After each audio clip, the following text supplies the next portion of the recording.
चलिए स्टूडेंट्स, हम लोग प्रश्नावली 3.2 के क्वेश्चन नंबर 4 को सॉल्व करते हैं। देखिए प्रश्नावली 3.2 का क्वेश्चन नंबर 4 क्या कह रहा है। एक नगर में टैक्सी के भाड़े में एक नियत भाड़े के अतिरिक्त चली गई दूरी पर भाड़ा सम्मिलित किया जाता है।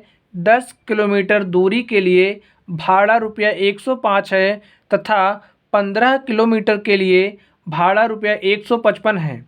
नियत भाड़ा तथा प्रति किलोमीटर भाड़ा क्या है।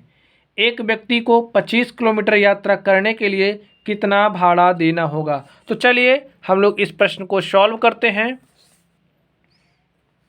सॉल्यूशन, सबसे पहले आप लोग क्वेश्चन को समझ लीजिए। क्वेश्चन क्या कह रहा है समझिए। ए हमारे पास कोई समझिए यहाँ से हमको पॉइंट ए से पॉइंट बी तक जाना है। अब हमने टैक्सी वाले से बात करी, टैक्सी वाले ने समझा क्या कहा कि यहाँ से यहाँ तक, यानी कि यहाँ से यहाँ तक जब मैं चलूँगा तब आपसे कितना रुपया लूँगा, एक्स रुपया लूँगा। बट अगर आप इससे आगे जाओगे, अगर आप इससे आगे जाओगे तो 1 किलोमीटर का मैं कुछ दूसरा रुपया लूँगा। तो हम मान ले रहे हैं कि यहाँ से यहाँ तक का जो नियत भाड़ा है वो कितना है, एक्स है।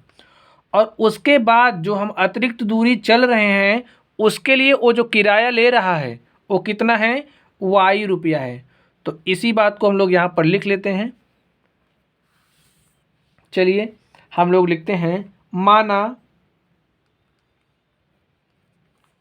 टैक्सी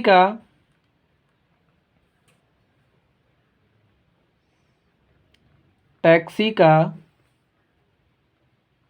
नियत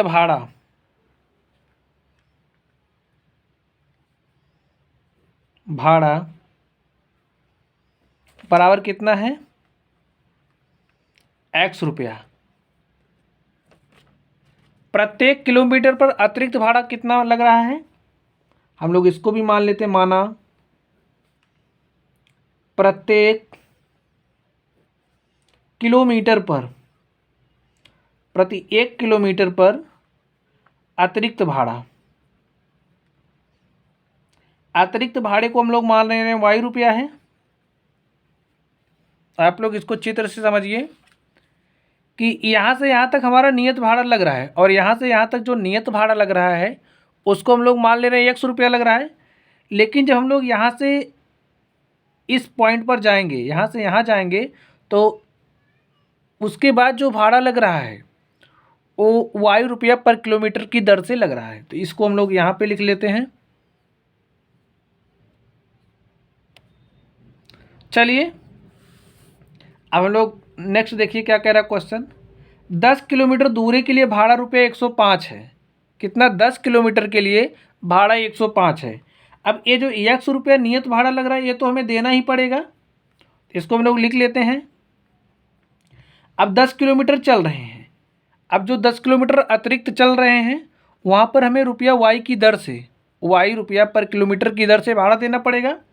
तो कितना हो जाएगा, 10 वाई इज इक्वल टू कितना हो जाएगा, 105, क्योंकि 105 रुपये भाड़ा दे रहे हैं। और इसको हम लोग समीकरण नंबर 1 मान लेते हैं। इसी तरीके से देखिए, अब जब हम लोग 15 किलोमीटर के लिए हमें कितना भाड़ा देना पड़ रहा है, 155 रुपया देना पड़ रहा है। तो 100 रुपया तो हमें देना ही पड़ेगा क्योंकि ये नियत है और 15 किलोमीटर की दूरी हम लोग चल रहे हैं। और 1 किलोमीटर की दूरी चलने के लिए, 1 किलोमीटर अतिरिक्त दूरी चलने के लिए हमें वाई रुपया भाड़ा देना पड़ रहा है, वाई की दर से देना पड़ रहा है।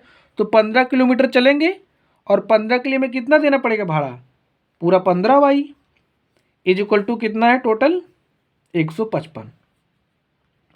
इसको हम लोग समीकरण नंबर 2 मान लेते हैं। अब यहाँ समीकरण 2 से हम लोग यक्स का मान निकालते हैं। लिख लीजिए समीकरण 2 से, समीकरण 2 से, समीकरण 2 से क्या हो जाएगा, x is equal to, x बराबर हो जाएगा, देखिए यहाँ पे 15 वाई है, 15 वाई को हम लोग इस तरफ भेज देंगे, क्या हो जाएगा 155 माइनस 15 वाई। और यहाँ से एक्स का जो मान है, चलिए इसको हम लोग समीकरण नंबर 3 मान लेते हैं। और ये जो यक्स का मान है हम लोग समीकरण नंबर 1 में रख देंगे। तो लिख लीजिए यक्स का मान समीकरण नंबर 1 में रखेंगे, और जब हम लोग यक्स का मान समीकरण नंबर 1 में रख देंगे तो हमें वाई का मान पता चलेगा। लिखिए यक्स का मान समीकरण 1 में रखने पर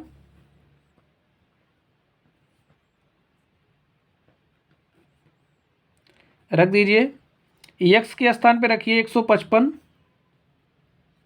माइनस 15y और प्लस में क्या है 10y इज इक्वल टू क्या हो जाएगा, इज इक्वल टू क्या हो जाएगा 105। सॉल्व करिए, देखिए यहाँ पे 15 माइनस 15y है, यहाँ पे प्लस 10y है, घटा दीजिए क्या हो जाएगा, बचेगा 5y माइनस 5y, और यहाँ पे देखिए 155 है तो 155 ऐसे राइट कर लीजिए यहाँ पे, बराबर क्या हो जाएगा 105। अब इस 155 को हम लोग इस तरफ भेज दें या फिर माइनस 5y को इस तरफ भेज दें। हम लोग माइनस 5y को यहाँ पे जो माइनस 5 है इसको बराबर के दूसरी तरफ भेजेंगे और इस 105 को इस तरफ लेकर के आएंगे। क्या हो जाएगा 155, इस प्लस 105 को इधर लेकर के आएंगे माइनस 105 हो जाएगा, और इस माइनस 5y को इस तरफ भेज देंगे तो क्या हो जाएगा प्लस 5y। यहाँ से देखिए 5 में से 5 गया 0 हो जाएगा, और 5 में से 5 गया 0, यहाँ पे 5 में से 0 घटाए तो क्या हो जाएगा 5, 1 में से 1 जाएगा 0 हो जाएगा, तो यहाँ पे बचा क्या 5y, और 5y बराबर हमारे पास क्या आ चुका है, 5y बराबर हमारे पास 50 आ चुका है। तो y बराबर क्या हो जाएगा, देखिए 5 1 के 5, 5 धाम 10, y बराबर क्या हो जाएगा, y बराबर हमारे पास आ गया 10 रुपया। y बराबर हमारे पास 10 आ चुका है, और इस y का मान हम लोग या तो समीकरण 1 में रख दें या फिर 2 में रख दें, यहाँ पे या फिर हमारे पास जो समीकरण 3 आया है 3 में रख देंगे, तब हमें x का मान पता चल जाएगा। तो चलिए x का मान कैलकुलेट करने के लिए y का मान हम लोग समीकरण नंबर 3 में रख देते हैं। तो चलिए हम लोग रखते हैं, लिखिए x का मान y का मान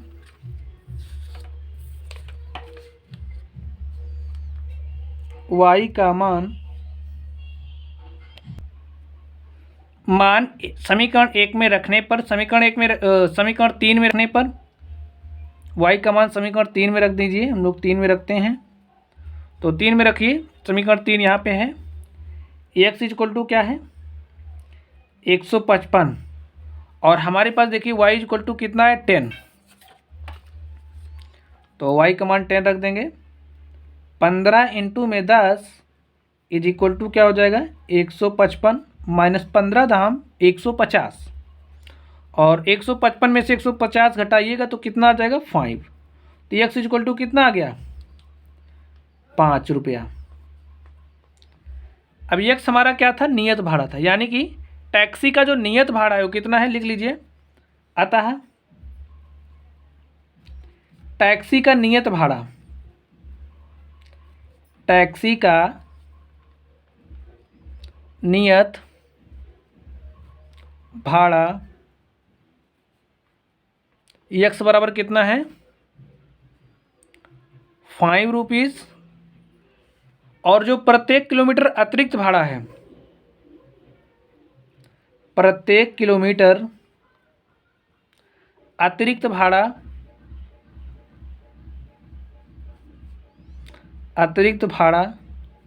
y बराबर कितना है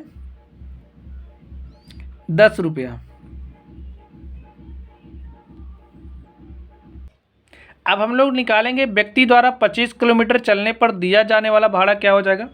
व्यक्ति 25 किलोमीटर चल रहा है, 25 किलोमीटर चल रहा है तो नियत भाड़े के लिए उसे 5 रुपया तो देना ही पड़ेगा, और उसके बाद में वो कितना चल रहा है 25 किलोमीटर चल रहा है, और 25 किलोमीटर चल रहा है, 1 किलोमीटर अतिरिक्त चलने पर हमें 10 रुपया देना पड़ रहा है।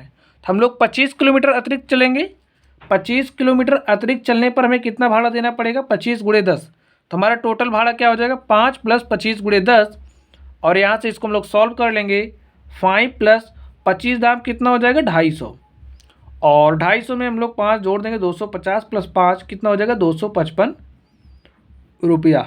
तो व्यक्ति द्वारा 25 किलोमीटर चलने पर जो दिया जाने वाला भाड़ा कितना है 255 रुपया। तो यही हमारा क्या हो जाएगा आंसर। चलिए अब हम लोग नेक्स्ट क्वेश्चन को सॉल्व करते हैं। चलिए अब हम लोग इसके प्रश्न संख्या 5 को करते हैं। देखिए प्रश्न संख्या 5 क्या कह रही है, यदि किसी भिन्न के अंश और हर दोनों में 2 जोड़ दिया जाए तो वह 9/11 हो जाती है। यदि अंश और हर दोनों में 3 जोड़ दिया जाए तो वह 5/6 हो जाती है। वह भिन्न ज्ञात कीजिए। तो चलिए हम लोग इसको सॉल्व कर लेते हैं। हम मान लेते हैं कि अंश x है, माना भिन्न का अंश, भिन्न का अंश कितना है x है तथा हर क्या है y है। तो हमारी भिन्न क्या हो जाएगी x/y हो जाएगी। अब प्रश्नानुसार, अब प्रश्न हमारा क्या कह रहा है कि ये तो हमारी भिन्न हो गई। जब हम इस भिन्न में 2 जोड़ देते हैं, भिन्न के अंश और हर दोनों में 2 जोड़ दिया जाता है, तो इसमें आप 2 जोड़ दो, अंश में 2 जोड़ दो और हर में 2 जोड़ दो। अंश और हर में 2 जोड़ने के बाद क्या हो जा रहा है, संख्या हमारी 9/11 हो जा रही है। यानी कि जो भिन्न है कितना हो जा रहा है 9/11। इसको हम लोग सॉल्व करते हैं। इसको इस तरफ मल्टीप्लाई कर दीजिए। तो 11 of x plus 2 is equal to हो जाएगा 9 ऑफ y प्लस 2। तो मल्टीप्लाई करिए, 11 है x plus 22 is equal to 9y plus 18। 11 है x है और इस को इस तरफ लेकर के आइए, 11x माइनस 9y, और यहाँ पे 18 है, इस 22 को इस तरफ भेज दीजिए तो -22 हो जाएगा, और 22 में से 18 घटाइए तो क्या हो जाएगा -4। 11x minus 9y is equal to -4 है। अब हम लोग यहाँ से x कैलकुलेट करेंगे। क्या कैलकुलेट करेंगे x, इसको हम लोग मान लेते हैं समीकरण नंबर हमारा 1 है। अभी हम लोग पहले समीकरण बना ही लें। चलिए दूसरी कंडीशन में हमारा क्या कह रहा है, इसको लिख लो स्थिति फर्स्ट। ये हमारी फर्स्ट स्थिति है और ये हमारी क्या हो जाएगी सेकंड। सेकंड में क्या कह रहा है, यदि अंश और हर दोनों में 3 जोड़ दिया जाता, पहले भिन्न लिख लो और फिर क्या कह रहा है अंश और हर में 3 जोड़ दो। 3 जोड़ने के बाद क्या हो जा रहा 5/6। तो लिख लो 5/6, मल्टीप्लाई कर लो, यहीं से डायरेक्ट मल्टीप्लाई कर लो, क्या हो जाएगा 6x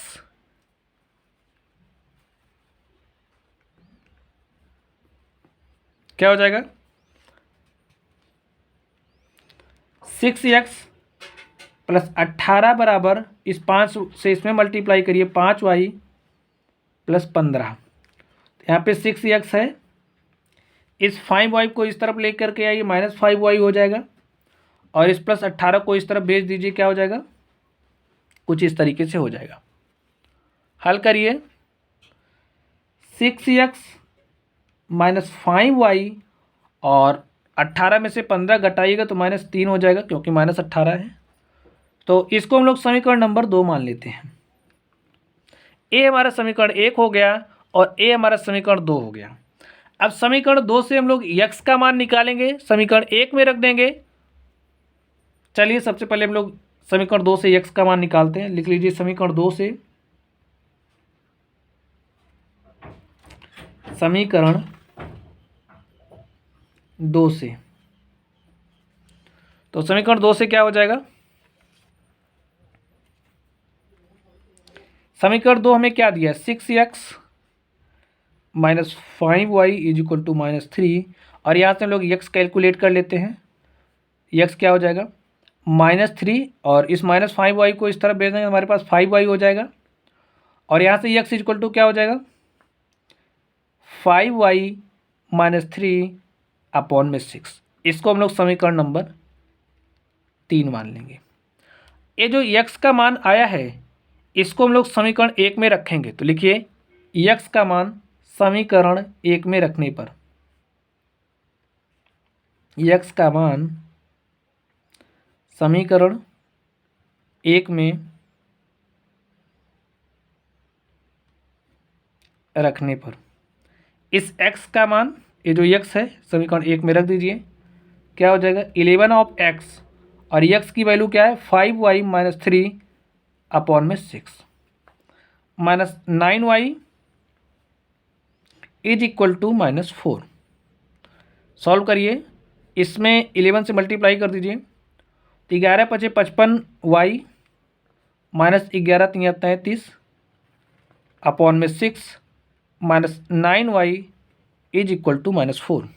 अब देखिए यहाँ पे हर में क्या है 1 है, तो सबसे पहला हमारा काम होगा हर को बराबर करना। हर को बराबर करने के लिए ऊपर नीचे यहाँ पर हम 6 से मल्टीप्लाई कर देंगे। चलिए लिखते हैं 55y माइनस 33, और इस 6 से इसमें मल्टीप्लाई करेंगे 6 9 54 हो जाएगा। हर बराबर हो गया, हर बराबर होने के कारण हम इनको एक साथ रख सकते हैं।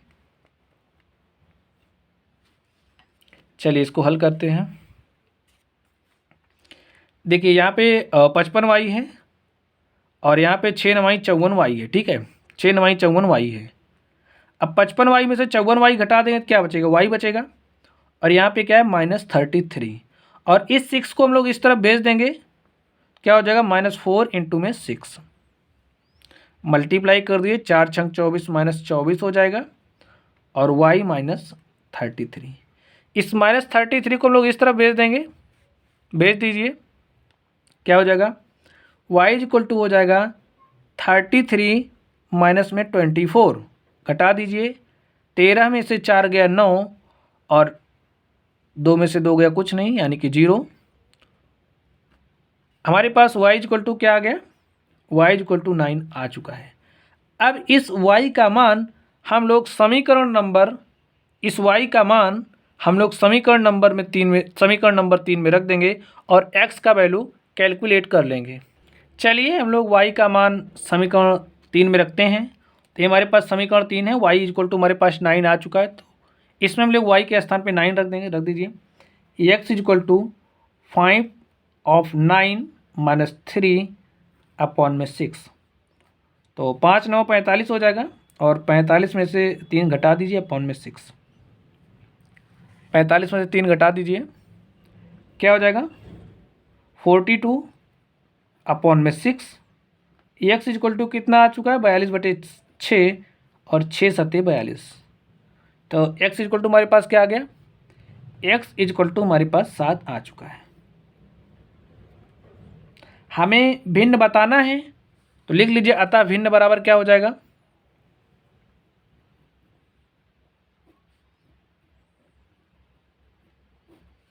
बराबर हो जाएगा अंश बटे हर, अंश बटे हर, और अंश हमारा क्या था x, हमने क्या माना था भिन्न, देखिए ये हमारी भिन्न क्या थी x अपॉन वाई थी, तो हम लोग यहाँ पर अंश के स्थान पे x और x के स्थान पे क्या लिख देंगे, और x इज इक्वल टू हमारा 7 है और y इज इक्वल टू हमारा क्या है 9 है, तो अतः भिन्न हमारी क्या हो गई 7 अपॉन में 9। तो इस तरीके से हमने क्वेश्चन नंबर 5 को सॉल्व किया। चलिए अब हम लोग नेक्स्ट सॉल्व करते हैं, हमारे पास इसका क्वेश्चन नंबर 6 है।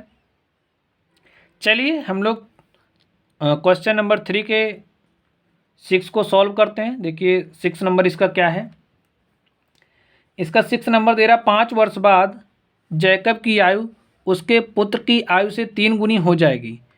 5 वर्ष पूर्व जैकब की आयु उसके पुत्र की आयु की 7 गुनी थी, उनकी वर्तमान आयु क्या है। चलिए हम लोग इसको सॉल्व करते हैं। हम लोग मानते हैं जो जैकब है, जैकब की जो वर्तमान आयु है वो x वर्ष है, माना जैकब की वर्तमान आयु बराबर क्या है x वर्ष। जैकब की वर्तमान आयु x वर्ष है और उसके पुत्र की वर्तमान आयु हम लोग कितना मान लेते हैं, y वर्ष है। जैकब के पुत्र की वर्तमान आयु बराबर y वर्ष। अब क्या कह रहा है, प्रश्नानुसार हम लोग लिख लेते हैं।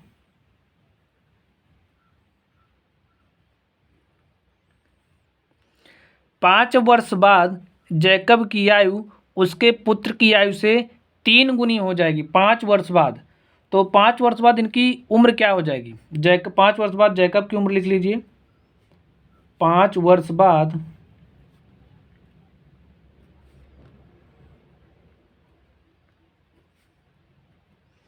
जैकब की उम्र। अब आप लोग समझिए आज आप लोग प्रेजेंट समय में यहाँ पे स्टैंड हैं और आप 10 साल के हैं। हमने कहा भाई 5 वर्ष बाद आपकी उम्र क्या हो जाएगी, तो आप लोग 5 वर्ष आपकी उम्र और बढ़ जाएगी, आप लोग 10 साल से 15 साल के हो जाएंगे, कुछ इसी तरीके से। और अगर हम बात करें आपकी 2 वर्ष पूर्व उम्र क्या थी, तो आपकी जो वर्तमान उम्र है उसमें आप लोग 2 वर्ष कम कर देंगे, आपकी 8 वर्ष हो जाएगी।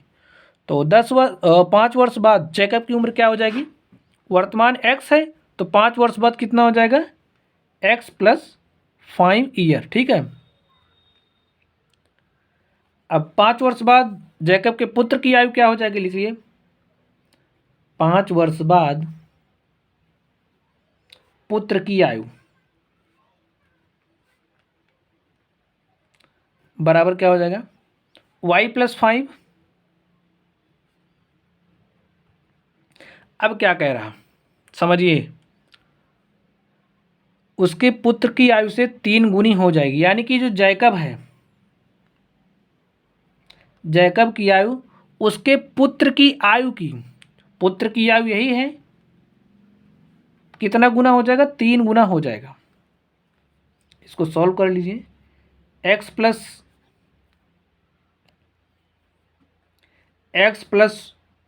5 = 3y + 3 को 5 से मल्टीप्लाई करिए, कितना हो जाएगा, 15। लिखिए x इस -3y +3y को इधर लेकर के आइए, -3y, और इस +5 को उस तरफ भेज दीजिए, 15 - 5 कितना हो जाएगा, 10। तो इसको हम लोग क्या मान लेंगे, समीकरण नंबर 1।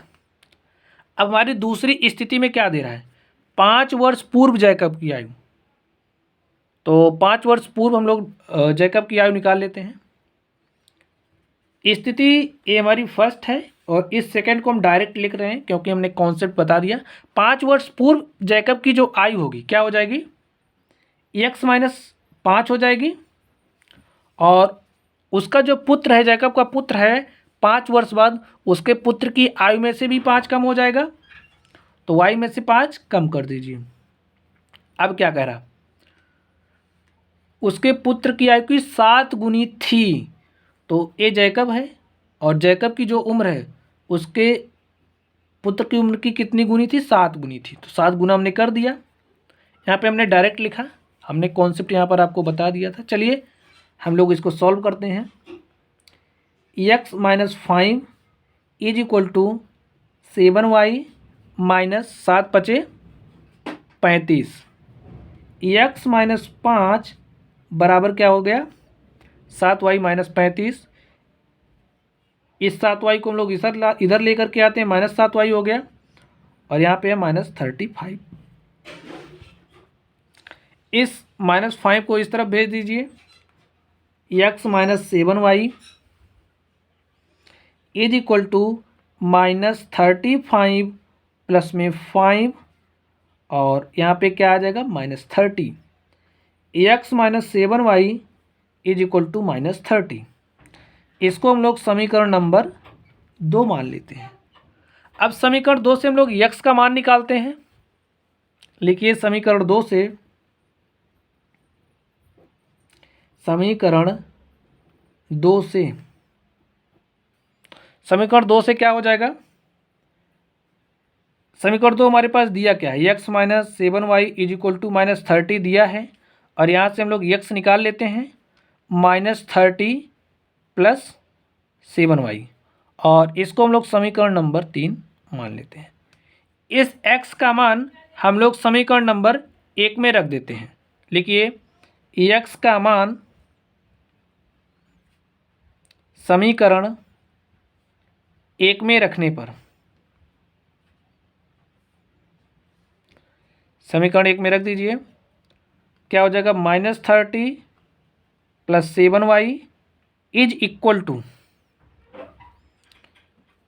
हमने x के स्थान पे रखा, हमारे पास -3y बचा है। ठीक है, क्या बचा है -3y, यहाँ पे लिख दो -3y इज इक्वल टू 10।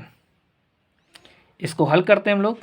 देखिए 7y है -3y है, 7y में से 3y घटाएं कितना हो जाएगा 4y, और यहाँ पे -30 है, और इस -30 को हम लोग इस तरफ भेजेंगे तो क्या हो जाएगा +30, 10 और -30 क्या हो जाएगा +30, तो यहाँ पे क्या हो जाएगा 40, 4y बराबर 40, 4 1 के 4, 4 दहम 40, और y इक्वल टू क्या आ गया, y इक्वल टू 10 आ चुका है हमारे पास।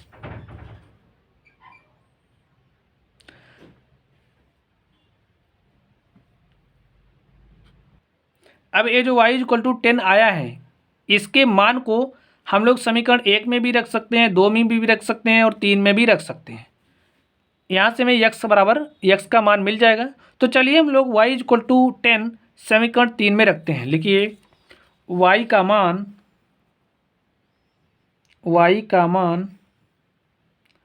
समीकरण 3 में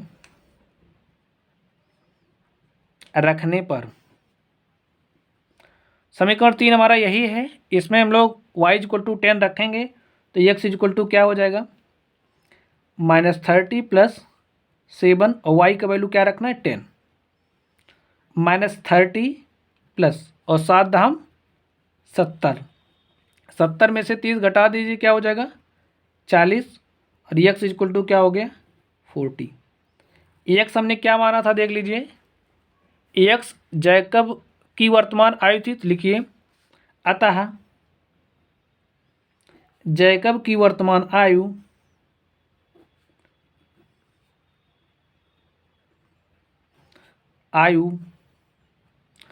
बराबर 40 वर्ष, और जैकब के पुत्र की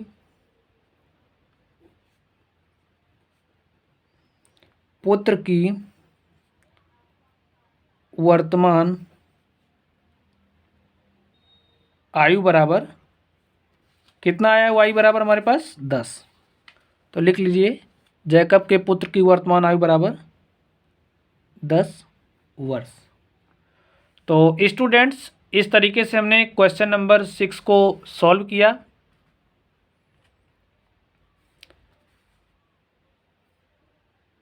तो स्टूडेंट्स इस तरीके से हमने प्रश्नावली 3.2 को समाप्त कर दिया। तो चलिए स्टूडेंट्स आप लोग पढ़ते रहिए। Thank you.